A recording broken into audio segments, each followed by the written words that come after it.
నమస్కారం. ప్రగతి ఛానల్ ప్రేక్షకులకు స్వాగతం. మనం మహాత్మా జ్యోతిబా పూలే గురించి తెలుసుకుంటున్నాం కదా.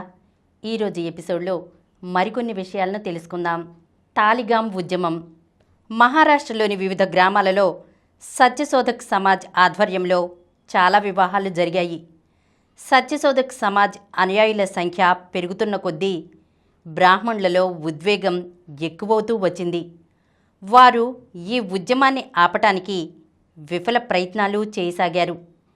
దీనబంధు పత్రిక సంపాదకుడు లోఖండే 1887 మార్చిలో తన బంధువు పెళ్లికి కనేర్పర్ గ్రామం, క్రేట్ తాలూకా, పూణే జిల్లా వెళ్ళినప్పుడు జున్నార్లోని సత్యశోధక్ సమాజ్ నాయకుడైన బావ్ కొండాజీ పాటిల్ను గురించి ఆయనకు తప్పుడు సమాచారం అందించాడు.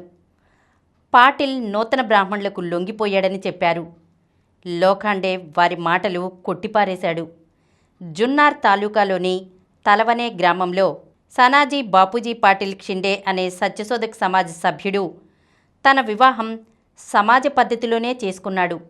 స్థానిక బ్రాహ్మణులు ఆయన బంధువులకు లేనిపోని మాటలు చెప్పి పెళ్లి ఆ పద్ధతిలో జరగకుండా చేయడానికి ప్రయత్నించారు. అయితే కొండాజీ పాటిల్ పోలీసుల సహాయంతో పెళ్లి జరిపించాడు. సత్యశోధక్ సమాజ్ వారు బ్రాహ్మణ పురోహితుడు లేకుండా పెళ్లిళ్లు మాత్రమే కాదు, అన్ని మతపరమైన విధులు చేస్తుండేవారు.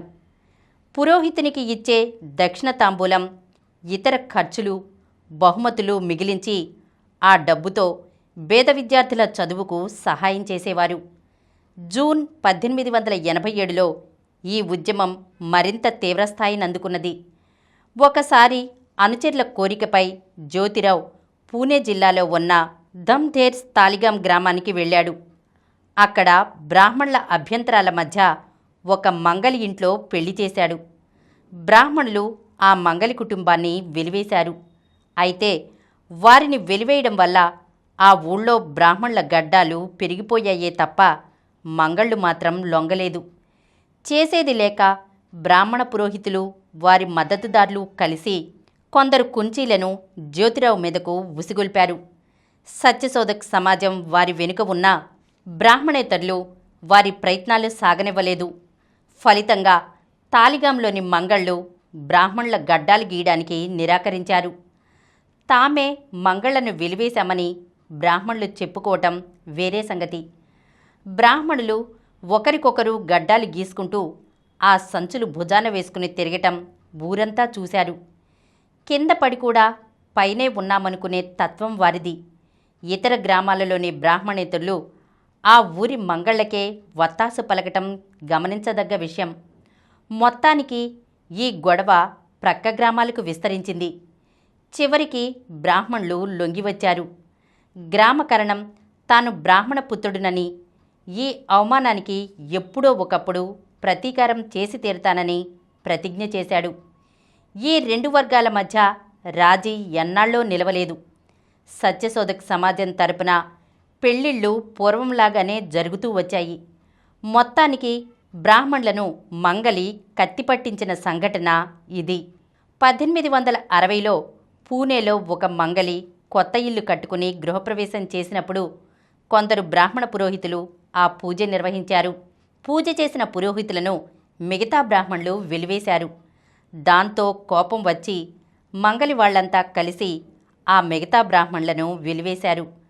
1875 జూన్లో పూణేలోని మంగళ్ళు ధరలు పెంచేసి గడ్డం గీయడానికి మరీ ఎక్కువ డబ్బులు అడగటం వల్ల బ్రాహ్మణులు ఒకరికొకరు గడ్డం గీసుకోవటం మొదలుపెట్టారు.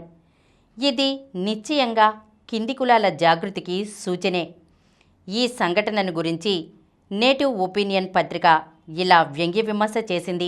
కాలానుగుణంగా బ్రాహ్మణులు వృత్తి పనులు స్వీకరించడం మంచిదే. ఒక కాలంలో బ్రాహ్మణులు అన్ని కులాలకు గురువులు, శాపానుగ్రహ దక్షులు, శాపమిచ్చే శక్తి, కత్తిపట్టగల సామర్థ్యము రెండూ వారికి ఉండేవి. ఈ సత్యకాలంలో వారికి మొదటి శక్తి పోయింది. రెండోది బ్రిటిష్ వారు లాక్కున్నారు.